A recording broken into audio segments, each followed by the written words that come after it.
She built the library. Then they tried to erase her name from it. There is a particular kind of building that a city stops seeing after a while.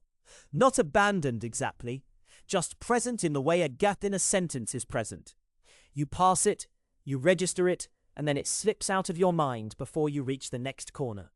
The old Caldwell warehouse on Drismore Street was that kind of building for most of the 1990s and all of the early 2000s.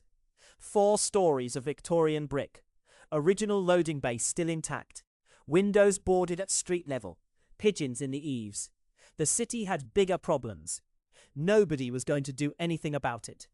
Constance Brierly was 31 years old when she started doing something about it. She was not an architect. She had no institutional backing, no university affiliation, no heritage grant in hand.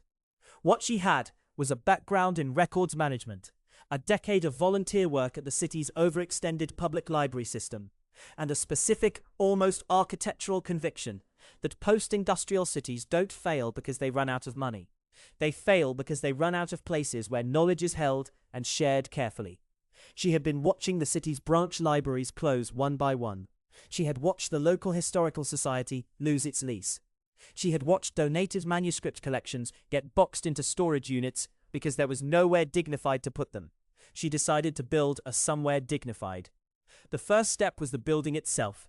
Constance spent 8 months researching the Caldwell warehouse's ownership history, a trail that wound through 2 deceased estates, a dormant limited company, and a lapsed municipal lease. She corresponded with solicitors. She attended planning subcommittee meetings. She introduced herself to city councillors in hallways after public sessions. She was, by every account, relentlessly polite and completely immovable. By the time the city's Heritage Office agreed to issue a conditional use permit for independent library and archive purposes, Constance had attended 14 separate municipal meetings and written over 60 letters. She kept copies of all of them. The conditional use permit came with a covenant. That detail matters. We will come back to it. For now, understand only that the permit existed, that it was specific about the building's purpose, and that Constance read every line of it before she signed. She was that kind of person. The first 2 years inside the building were by any honest measure brutal. The upper floors were structurally sound but cosmetically ruined. Water damage, decades of deferred maintenance. A staircase that needed full replacement before it could carry public weight. Constance fundraised for the structural work through a combination of small municipal grants, local business sponsorships, and a crowdfunding campaign that she ran herself from her kitchen table, updating it every week with photographs she took on her phone. She was not a natural marketer. She was a natural documenter, which turned out to be better. People could see exactly where their money went. She also painted. 3 of the 4 interior stairwell walls, the reading room on the 2nd floor, and the long corridor leading to the rare materials room, all painted by Constance and a rotating group of volunteers over a series of weekends. She chose a warm ochre for the reading room.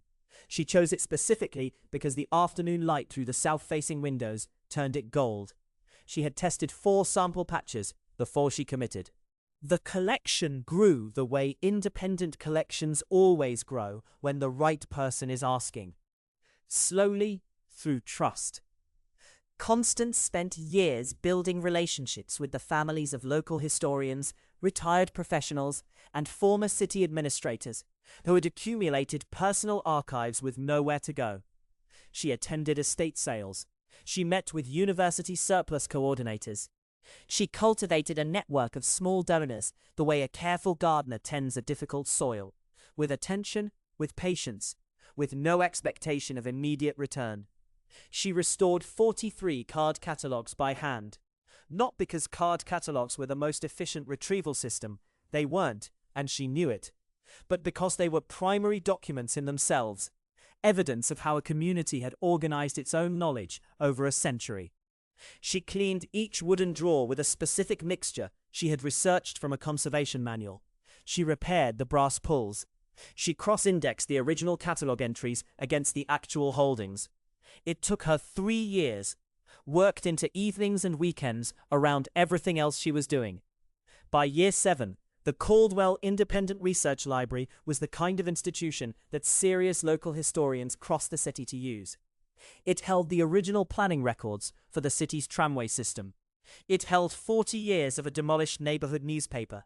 It held the personal correspondence of 2 former mayors and the complete administrative files of a mid-century civic organization that no other archive had thought to collect. None of these things happened because of a strategy. They happened because one person kept showing up and kept asking. By year 9, the library had a small paid staff, 2 part-time archivists and a program coordinator, and a board of directors that Constance had assembled from local donors, heritage professionals, and community stakeholders. She was its founding executive director. She held that title not as a formality, but as a matter of public record, incorporated into the institution's founding documents, its tax filings, its grant applications, and its municipal agreements. By year 11, the Caldwell warehouse was no longer a gap in the city's sentence. It was a known place. It was the kind of place people brought out-of-town guests to see. It was the kind of place a school class could visit and come away knowing something about where they lived that they hadn't known before. It was precisely what Constance had decided to build in a draughty municipal meeting room 11 years earlier, when she was 31 and had nothing but a conviction and a willingness to write 60 letters. She had built it carefully. She had documented everything. She had signed her name to every instrument that mattered. That is not a small detail. As it turns out, the entire story. Aldric Fenn does not look like a man who takes things. He looks like a man who improves them. He arrives at his first board meeting in a well-cut jacket, carrying a leather portfolio and a copy of the library's most recent annual report, which he has annotated in pencil. He shakes hands with everyone in the room, including Constance. He compliments the card catalogue. He asks intelligent questions about the collection's scope. He uses the word community 4 times in his opening remarks. He joined the board 8 months ago, introduced by a retiring member who described him as a passionate advocate for civic infrastructure. Fenn had given a modest donation the previous year, enough to get a name in the annual report, not enough to raise questions. He mentioned in passing that he sat on 2 other non-profit boards in the region. He seemed to all appearances like exactly the kind of steady institutional hand a small independent library needs as it matures. What nobody in that room thinks to ask, because why would they, is what Aldric Fenn does for a living outside of his civic enthusiasms. He develops property. Specifically, he develops post-industrial sites in transitioning urban districts. He has done it 7 times in 12 years. He knows how to read a neighborhood before the neighborhood knows what it is becoming. And when he walks through the library's warehouse for the first time, past the restored reading room, past the climate-controlled manuscript storage, past the tall windows Constance had reglazed with heritage-grade glass, what Aldric Fenn saw was not a library.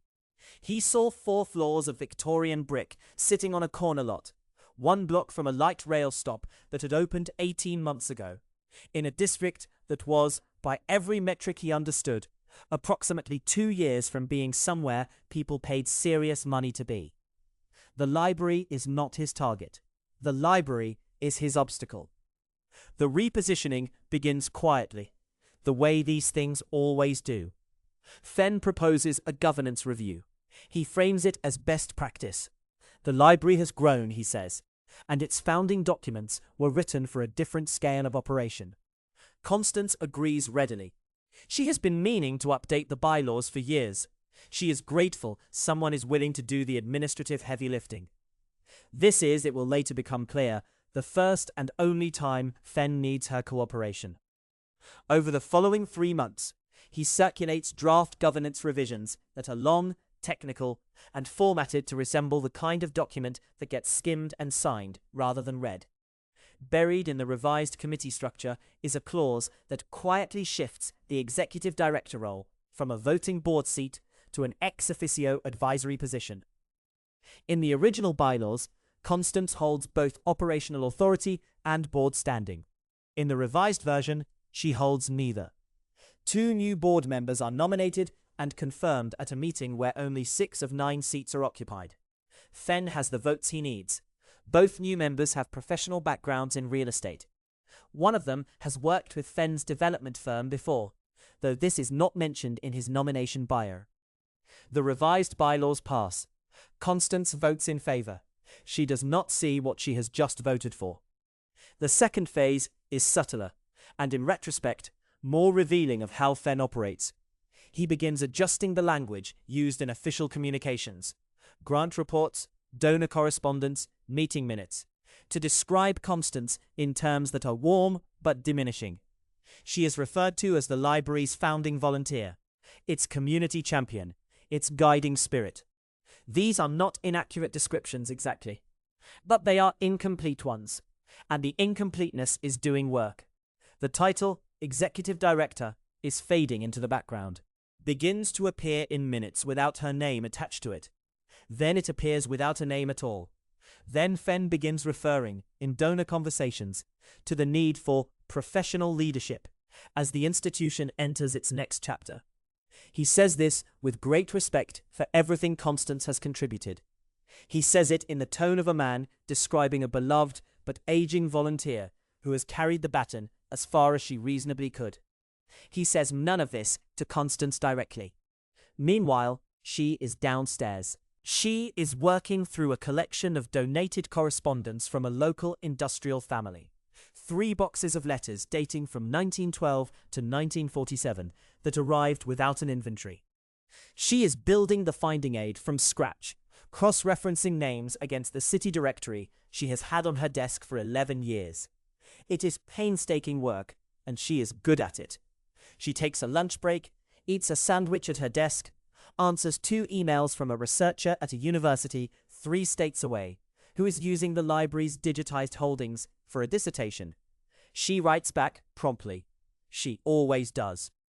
Above her, in the boardroom she painted herself on a long weekend in the library's 2nd year, a man she welcomed onto her board is explaining to 2 of his allies why the building's assessed value has increased by 60% in 4 years, and what that means for what they could do with it. The word redevelopment is not used in that conversation. The word monetize is not used.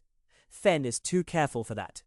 What he says instead is that the institution needs to think seriously about its long-term sustainability, that the current operating model is fragile, that there are partners, he knows several, who would be very interested in a collaborative arrangement that allowed the library's mission to continue in a more appropriate venue while freeing up the physical asset for a higher and better use. Higher and better use. It is a phrase from property law. It means the most profitable thing you can legally do with a piece of land. Fenn uses it the way people use technical language when they want to sound like they are being practical rather than predatory. His 2 allies nod. One of them asks about the heritage designation and whether it complicates things. Fenn says they are looking into it. He says this with the confidence of someone who has navigated heritage designations before and found them, with the right approach, to be more manageable than they appear. He is wrong about this. He does not know he is wrong yet. And downstairs, Constance Brierly seals the inventory she has spent 4 hours completing, files it in the system she built, and goes home. She has no idea what is being assembled above her, but she has, as a matter of professional habit that has governed every year of this institution's existence, kept every document she has ever signed. Every grant, every covenant, every filing, every letter.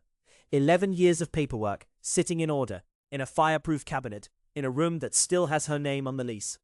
The meeting is scheduled for a Tuesday, not a board meeting, a special governance meeting. That distinction matters, because a special governance meeting requires less notice, fewer attendees, and a narrower quorum. Aldric Fenn knows the rules. He helped write the revised procedural bylaws 6 months earlier. In a subcommittee, Constance had been too busy cataloguing a donated newspaper archive to attend. The notice arrives in her inbox on a Friday afternoon. Agenda Item 1, Governance Structure Review. Agenda Item 2, Role Reclassification, Executive Function. It is written in the language of administrative housekeeping, the kind of language designed to look like paperwork and feel like nothing. Constance reads it twice, flags it, and writes it into her calendar. She has no reason yet to read it as a threat. She has run this institution for 11 years on the assumption that the people around her wanted what she wanted. It is, in retrospect, the only assumption she ever got wrong. Tuesday comes. The meeting is held in the reading room on the second floor, the one with the arched windows Constance sourced from a salvage yard in the 3rd year of the restoration, the one where the afternoon light comes in at an angle that turns the oak shelving the color of warm amber. She painted those walls herself, twice. The first coat was the wrong shade, and she spent a weekend stripping it back. She remembers this because she does not forget things she has built with her hands. Fenn opens the meeting at 2 in the afternoon, with 5 board members present. Constance is also present. She is not counted in the quorum. The resolution is read aloud by the board secretary, a woman named Priya, who joined the board 8 months ago at Fenn's recommendation, and who, to her credit, reads the text in a voice that is just slightly too flat, like someone reciting words they would prefer not to say. The resolution reclassifies the executive director position as advisory, non-voting, unpaid, effective at close of business today. It notes with careful vagueness that the board thanks the founder for her extraordinary volunteer contribution and looks forward to her continued involvement in an emeritus capacity. The vote is called. 5 in favor. Constance does not have a vote. The resolution passes. The room does not erupt. No one stands up. Fenn straightens the papers in front of him with the unhurried efficiency of a man who believes the hard part is over. One board member checks his phone. Another pours water from a pitcher that Constance bought at a car boot sale in the library's 2nd year, because the budget did not yet stretch to proper meeting supplies. Then a woman named Margaret, the board's longest-serving member, one of the original donors, a retired secondary school headmistress, with the kind of posture that suggests a lifelong intolerance for nonsense, places both hands flat on the table and says, quietly, that she would like the record to note her abstention and her serious reservations about the process. Fenn acknowledges this with a nod so brief it barely qualifies as movement. Margaret's abstention changes nothing, but she says it anyway, and Constance hears it, and later she will write it down. A letter is produced, pre-printed. Constance's name is already on it. Someone typed it before she arrived. Fenn slides it across the table and explains, in the measured tone of a man conveying mildly inconvenient logistics, that her access card will be deactivated at close of business, and that the board would be grateful if she could coordinate with the new interim director regarding handover of any operational documentation she currently holds. He uses the word grateful. She will think about that word later. Constance picks up the letter. She reads it fully, not skimming, reading. Then she folds it once along the center crease, places it in the leather document folder she has carried to every meeting in this building for 11 years, and looks up. She thanks them for their time, not with irony, not with visible anger. She thanks them the way a professional thanks a room when a meeting has concluded, clearly, briefly, without residue. She pushes her chair back, collects her folder, and walks out through the reading room, past the oak shelving and the arched salvage windows. Down the staircase, she and a volunteer crew sanded and sealed over a long August weekend in Year 4, and out through the front entrance of the building she incorporated, funded, staffed, and opened. She doesn't pry in the car park. She sits in the driver's seat of her car, and she opens the document folder, and she takes out a small ruled notebook, the kind she has kept since the beginning, one for each year, stored in a filing cabinet in her home office. She writes the date at the top of a fresh page. She writes the names of everyone present. She writes the exact wording of the resolution as she remembers it, and beside it she writes the word quorum with a question mark. She writes Margaret's name and the words abstention on the record. She writes access card deactivated, close of business. Then she writes the word grateful in quotation marks and underlines it once. This is not the beginning of a plan. Not yet. It is something more fundamental. The professional reflex of a woman who has spent 11 years understanding that institutions are made of paper, and that paper, kept carefully, does not lie. She closes the notebook. She starts the car. She has 11 years of paperwork at home, and she intends to read all of it. Aldric Fenn, meanwhile, has already forwarded the signed resolution to to the planning consultant he has been quietly briefing for the past 4 months. He is thinking about the building. He has stopped thinking about the woman who built it. This is the second assumption in this story that turns out to be wrong. It is a considerably more expensive one. There is a particular kind of person who, when handed a catastrophe, does not immediately try to reverse it. They sit down first. They read. Constance Brierly is that kind of person. In the days following her removal, she does not call a lawyer. She does not post anything. She does not reach out to the donors or the volunteers or the 2 junior archivists who had texted her within the hour, their messages full of exclamation points and outrage on her behalf. She thanks them briefly and tells them she will be in touch. Then she goes home. Home is a terraced house 4 blocks from the library. The second bedroom has been a home office for so long that it no longer functions as anything else. The shelves hold binders. The desk holds more binders. There is a filing cabinet that is not decorative. Constance has been keeping records since before the library had a name. Since the first conversation with the city planning office about the warehouse. Since the first site visit. Since the first coffee meeting with a local donor who agreed to fund the electrical assessment on the condition that her name would appear somewhere in the building if it ever opened. It opened. The name is there. Constance wrote that condition into the gift agreement herself. She pulls the first binder from the shelf. It is labeled in her handwriting, in a font she has been using since graduate school. Incorporation and Founding Instruments, Volume 1. She makes tea. She sits down. She begins to read. 11 years of documentation is not a dramatic archive. It does not look like evidence of anything, at first glance. It looks like what it is: the administrative residue of a functioning institution. Correspondence with the city. Copies of grant applications. Board meeting minutes from years when the board was 3 people and they met at Constance's kitchen table, which is the same kitchen table she is sitting at now. Compliance reports filed annually, without exception, because that is what you do when a grant requires it. Audit summaries, deed extracts, licensing renewals. Most people handed this stack of paper would feel nothing. Maybe fatigue, maybe a mild respect for whoever kept it all. Constance feels something else. She feels the specific attention of someone who created most of these documents, who knows what each one was responding to, and who is now reading them not as history, but as architecture. She is examining the structure of the thing she built. She wants to understand exactly how it stands. The incorporation filings come first. She reads them carefully. The library was incorporated as a charitable non-profit under her name as founding director. The original board resolution, signed by 3 people including herself, designated her as executive director with full operational authority, pending any formal governance review, requiring 60 days' notice and unanimous board consent. She notes this. She sets it to one side. The grant records come next. There are 14 separate grant instruments across 11 years, ranging from small community foundation awards to the substantial municipal heritage grant that funded the warehouse's structural restoration in the library's 4th year. Constance reads each one. Not skimming, reading.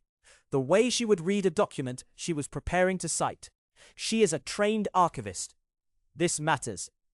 An archivist reads for what a document actually says, not for what the person who handed it to her wanted it to say.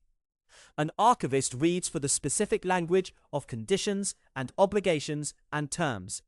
An archivist knows that the meaning of a document is not in the summary at the top. It is in the clauses near the bottom, the ones that specify what happens when something goes wrong. The Municipal Heritage Grant is the thickest file. It was negotiated over 8 months in the library's 3rd year, when the warehouse roof was still open to the sky in 2 places and the restoration budget had run short. Constance had written the application at her kitchen table, in the evenings, after full days on site. She had attended 4 meetings with the Heritage Office. She had revised the application twice at their request. She had signed the final instrument in a municipal conference room with a heritage officer named Patricia Okafor, who had told her she was the most organized independent applicant the office had ever processed. Constance remembers this. She pulls the final signed instrument from the file and lays it flat on the table. She reads it from the beginning, not from where she thinks the important part is, from the beginning. The first pages are standard. Purpose of grant, amount, disbursement schedule, eligible expenditures, reporting requirements. She has read these pages before. She has quoted from them in annual compliance reports for 8 consecutive years. She keeps reading.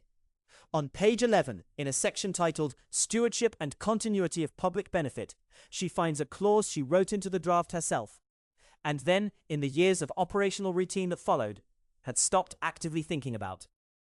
The clause establishes what the Heritage Office called a deed covenant, a binding condition attached not just to the grant funds, but to the warehouse's use right, the legal instrument under which the building operates as a public library, rather than as a private commercial property. The covenant names the responsible steward. It names her, specifically, by title and by the legal instrument of her founding directorship. And it specifies that any material change to the institution's governance structure, including any change to the stewardship designation, requires written consent from the Municipal Heritage Office before taking effect. She reads this paragraph 3 times. Then she sets the document down and drinks her tea, which has gone cold. The board that removed her did not consult the Municipal Heritage Office. She knows this because she would have been notified. The covenant names her as a required party to any such consultation. There was no notification. There was a letter handed to her in the room she painted herself, and an access card deactivated at close of business. She picks up a legal pad. She writes the date at the top. She begins making a list, not of grievances, not of wrongs, but of documents. Each line is a citation, a file number, a date, a clause reference. She writes in the same calm, precise handwriting she uses to catalogue a donated manuscript. This is not a plan yet. It is an inventory, a reading of the structure she built, conducted by the one person who has always known where every beam was placed and why. She is not rushing. She has 11 years of careful work behind her, and she intends to understand every line of it before she takes a single step forward. Some people build institutions and then grow careless about the paperwork. Constance never did. She just hadn't needed to be grateful for that habit until now. There is a particular kind of document that accumulates in the filing systems of institutions built by one person. It doesn't look important. It is dense with municipal language, cross-reference to ordinances that were already old when the ink dried, and attached to grant instruments so large and so specific that no one ever expects to need them for anything except an audit. Most people who receive documents like this sign them, file them, and forget them. Constance Brierly had read every word. She had done so the first time because she was thorough by nature. She had done so the second time because the city heritage officer who handed it to her had said, quietly, across a conference table on a Tuesday afternoon 11 years ago, that this was not a standard grant agreement, and that she should take it home before she signed. She had. She had read it with a legal dictionary open beside her, and a notepad filling with questions. By the time she signed, there were no questions left. She understood exactly what she was accepting, and she accepted it, because without that grant, the warehouse stayed a warehouse. Now, sitting at the kitchen table where she had written so many of those original grant applications, she opens the folder again. The Heritage Grant, the city's contribution to the building's restoration, issued under the Municipal Heritage Preservation Act, was not a gift in any ordinary sense. It was a covenant, a binding, recorded, publicly accessible covenant tied to the deed of the property and cross-reference to the library's founding incorporation certificate. And in the body of that covenant, on page 7 of a 14-page instrument, was a clause that Constance had underlined in pencil 11 years ago, and that she underlines again now with a fresh pencil, more slowly. The clause names her, not the institution, not the board, her, by full legal name, by title, and by her role as founding executive director and responsible steward of the public trust represented by the grant. That any material change to the institution's governance structure, including any change to the stewardship of its executive leadership, requires prior written consent from the Municipal Heritage Office. Prior written consent. Fenn's board had not written to the Heritage Office. They had not telephoned the Heritage Office. They had, as far as the record showed, never once considered that the Heritage Office existed in any context, other than as a source of historical photographs for the library's quarterly newsletter. Constance sets the document down. She is not yet certain what this means in practice. She knows what it says. She knows what she underlined. But she has learned, over 11 years of negotiating with municipal offices and non-profit compliance bodies and institutional donors, that what a document says and what it means in the hands of a specialist are sometimes two different conversations. She needs someone who reads these instruments the way she reads catalogue cards, fluently, without effort, with complete attention to what is present and what is conspicuously absent. She finds that person through a contact at the State Historical Society, a heritage law specialist named Dorothea Vale, who has spent 2 decades working on preservation covenants and institutional deed restrictions for a small firm that almost no one has heard of and that everyone in this specific world knows well. They meet in Vale's office, which is itself a kind of archive, shelves of bound case records, a desk buried in cross-referenced folders, and a framed copy of a municipal ordinance from 1941, hung beside the window like a piece of art. Constance presents the documents in order. Founding Incorporation Certificate, the original Deed of Use filing, the Heritage Grant Covenant, the board's resolution reclassifying her role, the letter she was handed in her own building. She does not narrate. She lets Vale read. Vale reads for a long time. She turns pages back. She holds the grant covenant up to the window light, the way a doctor holds an X-ray, not for drama, but because she is looking for something specific. She finds it.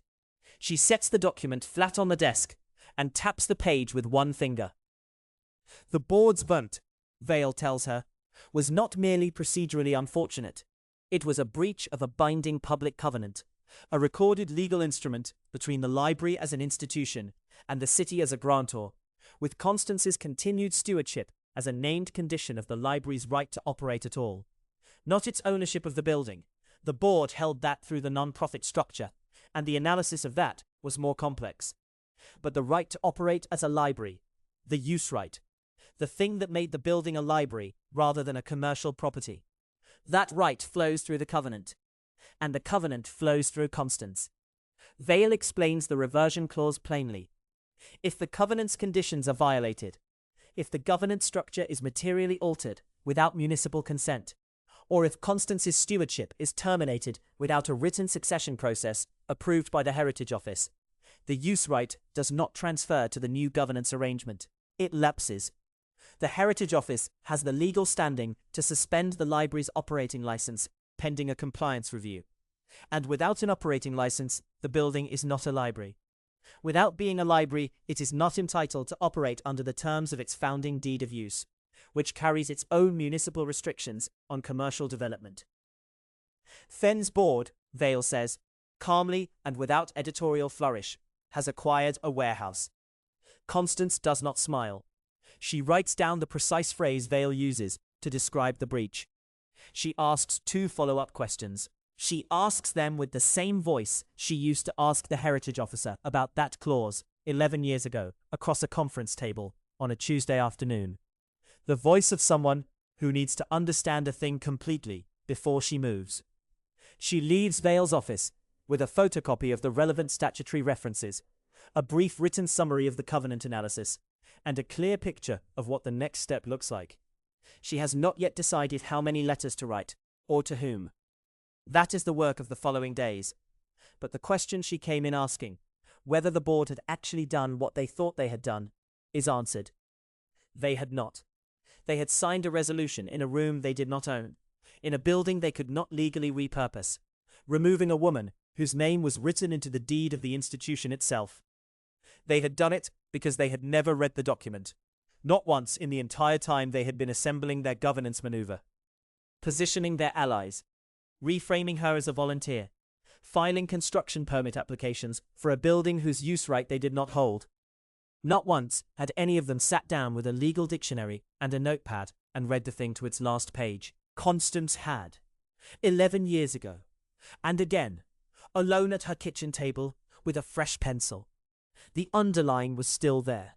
There is a particular kind of restraint that only comes from knowing exactly how much damage you are capable of doing. Constance Brierly knows. She sits at the same kitchen table where she once wrote grant applications by hand, the same lamp angled over the same worn surface, and she does not reach for the phone. She does not compose an email. She does not post anything, say anything, or tell anyone outside the circle of the heritage law specialist who confirmed what she already suspected. She opens a fresh document and begins to type, slowly, deliberately, the way she does everything. The letters take her 4 days to write, not because the facts are complicated, they are not, but because precision is its own form of power, and Constance understands that a sloppy letter gives its recipient room to maneuver. She does not want anyone to have room to maneuver. Each letter is addressed separately, drafted specifically for its recipient, and attached to a curated bundle of documentation she has assembled with the same methodology she applied to the library's own cataloguing system. Primary source first, supporting evidence in chronological order, no redundancy, no ambiguity. The reader of each letter should finish it knowing exactly one thing: what has happened and what is required to remedy it. The first letter goes to the City Heritage Office. It is the most technical of the 7, and intentionally so. It walks the heritage officer through the original grant covenant, section by section, cross-referencing the board's governance resolution against the specific language of the stewardship clause.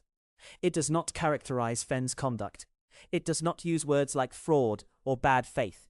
It simply identifies, with clinical accuracy, the specific provisions that have been violated, attaches the documentation that demonstrates those violations, and notes that the library is currently operating, or purporting to operate, in breach of a binding public instrument.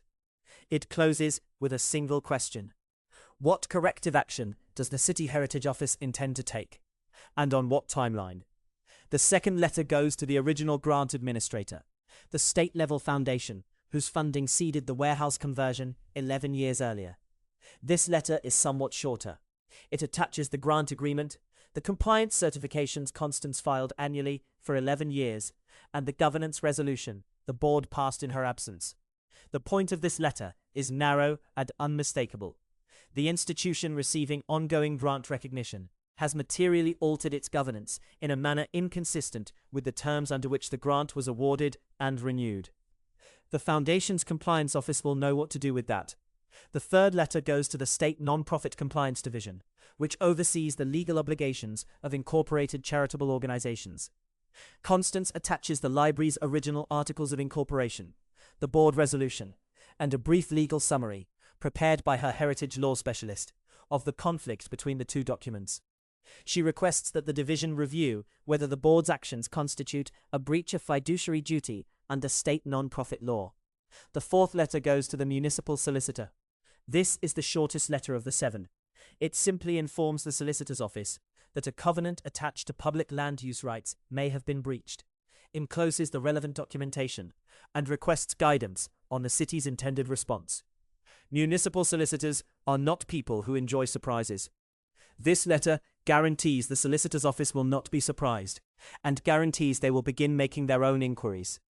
The 5th and 6th letters go to the 2 institutional donors whose original gifts to the library carried explicit deed restrictions.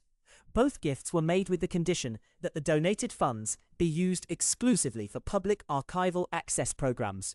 The board's reframing of Constance's role and the construction permits Fenn had quietly filed, permits Constance obtained through a public records request with no drama, simply by asking, suggest an institutional direction that may not align with those restrictions. Constance attaches the original gift agreements, the library's current operating suspension notice, and the permit applications. She does not tell the donors what to think. She gives them everything they need to think it themselves. The 7th letter goes to the local historical society, whose manuscript collections are on formal loan to the library under a multi-year agreement that requires the library to maintain certain conditions of operation, staffing, and governance stability. The Historical Society's collections director is not a litigious person, but she is a careful one. and a letter informing her that the institution currently holding her organization's irreplaceable materials is under governance review and operating license suspension is not a letter she will set aside. Constance sends all 7 letters on the same day. Certified mail, return receipt. She keeps copies of every cover letter, every attachment, every postal receipt. She photographs the envelopes before they leave her hands. This is not paranoia. This is the same professional habit that produced 11 years of documentation in the first place. The habit that, as it turns out, Aldric Fenn and his board never bothered to develop. She does not hear from Fenn. She does not expect to. What happens next happens without her prompting. The City Heritage Office responds within 3 business days, acknowledging receipt and opening a formal covenant compliance review. The State Grant Foundation places the library's recognition status under administrative hold. The Non-Profit Compliance Division requests a full governance document submission from the board within 30 days. The Municipal Solicitor's Office issues a hold on all pending permit applications associated with the property, pending clarification of the covenant instrument. One of the institutional donors contacts her estate attorney. The Historical Society's collections director calls the library's acting board chair directly and asks in measured terms whether the society needs to consider initiating the recall provisions in the loan agreement. Within 10 days of the letters going out, Fenn's board is fielding 5 separate compliance inquiries from 5 separate authorities. The library's operating license is suspended pending the heritage review. The construction permits Fenn had quietly filed months earlier, permits for a mixed-use redevelopment that would have required dissolving the library's public-use covenant, are frozen. Not cancelled, not yet. But frozen is sufficient. Frozen means nothing moves. Frozen means every contractor, every investor, every plan Fenn brought to this property sits in place while the machinery of public accountability does what it was designed to do. Constance does not watch this unfold with satisfaction. Exactly. Satisfaction implies she wanted this outcome. What she wanted was the institution she built to continue existing. This is simply the process by which that becomes possible again. She does, however, allow herself one small thing. On the evening of the 10th day, she looks at the stack of certified return receipts sitting on her kitchen table. 7 green cards, 7 signatures, 7 confirmations of delivery. And she files them in a folder, labels it clearly, and sets it in its correct place in the cabinet. Everything in its correct place. Aldric Fenn resigns on a Thursday morning, before any formal finding is issued, before any authority names him in writing as having done something wrong. The resignation letter is brief. It cites personal commitments and a desire to allow the institution to move forward without distraction. It does not mention the covenant.